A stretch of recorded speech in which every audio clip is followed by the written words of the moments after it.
अंतःकरणाचे परिवर्तन आणि अध्यात्माची पहाट फुलवणारे आपल्या हक्काचे यशवंत प्रसाद न्यूज. पुंडलिक वरदा हरी विठ्ठल. श्री ज्ञानदेव तुकाराम पंढरीनाथ भगवान की जय. परमहंस सद्गुरु श्री यशवंत बाबा महाराज की जय. पार्वती पते हर हर हर महादेव हर. सज्जन हो, आज 10 जून आजच्यासाठी सद्गुरु यशवंत बाबा यांचे सुवचन म्हणजे पशु पक्षी माणसे जगवणे हा आमचा संसार आहे. सकळ जीवाचा करीतो सांभाळ, तुझं मोकलीला ऐसे नाही. किंवा भिवू नकोस मी तुझ्या पाठीशी आहे. अथवा श्रद्धा आणि सबुरी किंवा आपल्या महाराजांचे आश्वासक वाक्य, मी तर सर्व जगाचे पाहतो आहे, तुला कसा वाऱ्यावर सोडेन. हे आश्वासन देण्यामागे श्री गुरूंची इच्छा असते. माणसाने गुरुतत्वावर विश्वास ठेवावा. गुरु सांगतील त्याप्रमाणे आचरण करावे. गुरुंना आवडतील त्याच गोष्टी कराव्यात. हे आश्वासन देण्यापाठीमागे कारण असते. आई बाळाला आश्वासन देते, जा एवढे सामान पेठेतून आण, सायंकाळी तुला खीर करून देईन. खीर म्हटले की त्याच्या तोंडाला पाणी सुटते. तो पळत जाऊन वाघासारखे आईचे काम करतो. तुम्ही गुरुसेवा करा किंवा न करा, तुम्ही देवाचे नामस्मरण घ्या अथवा न घ्या, तुझा सांभाळ करणे त्याचे काम आहे. तुझ्या चोचीला खाऊ देणे हे त्याचे काम आहे. मग कोणी शंका काढेल, मग आम्हीच देवपूजा कशाला करायची, आम्ही चांगले का वागावे. जर तो सर्वच जीवाचा सांभाळ करणारा आहे, तर मग आम्ही चांगल्या गोष्टीची चिंता का करू. त्याला कारण एकच आहे. मांजराने उंदीर आणि आपले पिल्लू त्याच दाताने पकडते, मात्र आपल्या पिलाला पकडताना तिचे दात कापसाहून मऊ होतात व उंदीराला पकडताना तिचे दात धारदार टोकदार होतात. एकदा तिच्या जबड्यात सापडला की तो उंदीर मेला म्हणून समजावे. तसेच आहे, आपला मृत्यू हा आनंदाचा सोहळा होण्यासाठी आपण कायम गुरुमार्गात किंवा देव मार्गात राहावे, म्हणजे आपले सर्व काही उत्तमच होणार आहे. चाले हे शरीर कोणाची सत्ते, कोण बोलाविते हरिबिना. साळुंखी बोले मंजूळ वाणी, बोलविता धनी वेगळाची. करता करविता, देता देवविता, घेता घेविता, नेता नेवविता, सांभाळ करता तोच असतो. आपल्याला वाढवणे, आपले भरण पोषण करणे, आपल्या गरजा काय आहे हे ओळखून पूर्तता करणे, आपल्याला हवे नको पाहणे, असे करता करविता तोच आहे. कारण तो जगाचा धनी आहे. संपूर्ण जग हे त्याचा संसार आहे. तो घरातला कर्ता पुरुष या नात्याने आपला संसार चालवितो व आपल्याला जगवितो.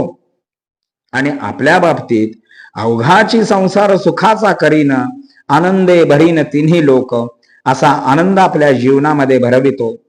थोडक्यात काय, आपला संसार, आपले भरण पोषण आपण करीत नाही, तो देव आपले सारे करीत असतो. या निसर्गातील झाडाचे पान वाऱ्याने हलविणे ही सुद्धा त्याची सत्ता आहे. हे शरीर चालवणे त्याची सत्ता, तुला बोलता येणे ही त्याची सत्ता, तुझ्यातील वाईट गुण घालवणे ही त्याची सत्ता. मग आपण कसे वागावे. तो जर घरातील कर्ता पुरुष आहे, तर त्या कर्त्या पुरुषाशी घरातील माणसांनी कसे वागावे, कशी वागतात, आदरानेच ना. तसा आदरभाव परमेश्वराजवळ आपल्या मनात असावा. प्रभू रामदास स्वामींच्या जीवनामधील घडलेली घटना. एका थोर पुरुषाला थोडा गर्व झाला. माझ्यामुळे हे चालते, मी मालक आहे, चालक आहे. तेव्हा रामदास स्वामीने एका पाथरवटाला बोलावून आणले आणि एक शिळा फोडायला लावली. शिळा दुभंगली आणि त्यातून एक बेडूक बाहेर पडला. त्याबरोबर शिळेतील पाणीही बाहेर पडले. तेव्हा रामदास स्वामी म्हणतात, बघितलंस का बाबा, देव कसे सर्वांचे पाहतो. एवढ्या दगडाच्या आत बसलेल्या बेडकीला पाण्याची व्यवस्था त्याने केलेली आहे. आपण काय विचार करावा, कसे वागावे हे ज्याचे त्याने ठरवावे. मग त्या गृहस्थाला समजले की मी व्यर्थ अहंकाराने जगत होतो. रुक्मिणी माता श्रीकृष्णाला म्हणाल्या, तुम्ही सर्वांच्या पोटाची व्यवस्था बघता म्हणाला ना, त्याशिवाय तुम्ही अन्न ग्रहण करत नाही, बरोबर आहे ना. रुक्मिणी असे म्हटल्यावर देवांचे म्हणणे खोटे ठरवण्यासाठी स्वतः रुक्मिणी मातेने एका मुंगीला एका डबीमध्ये कोंडून ठेवले. दुसऱ्या दिवशी ती डबी शेजारी ठेवली व भगवंताला जेवू वाढले. भगवंताने एक घास खाल्ला. मग मात्र रुक्मिणी मोठ्या आनंदाने म्हणते, नाथ, तुमचे कालचे वचन खोटे आहे. तुम्ही म्हणतात तसे नाही. रुक्मिणीने डबी उघडली आणि म्हणाली, हे बघा नाथ, काल मी या मुंगीला कोंडून ठेवले होते. याचे भरण पोषण तुम्ही कसे काय केले? तेव्हा गोपाळ कृष्ण म्हणाले, रुक्मिणी, तूच नीट पहा. तुझ्याच कुंकवातील एक तांदूळाचा दाणा त्या डबीत पडलेला होता.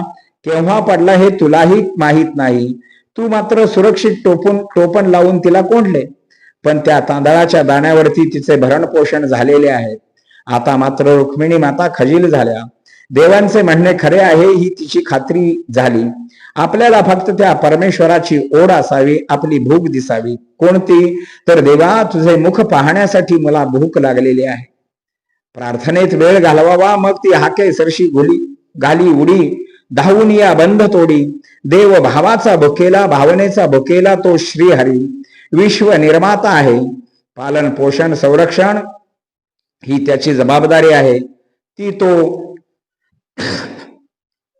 प्रामाणिकपणे निभावतोच. त्यासाठी आपण काय केले पाहिजे याचा विचार महत्वाचा आहे.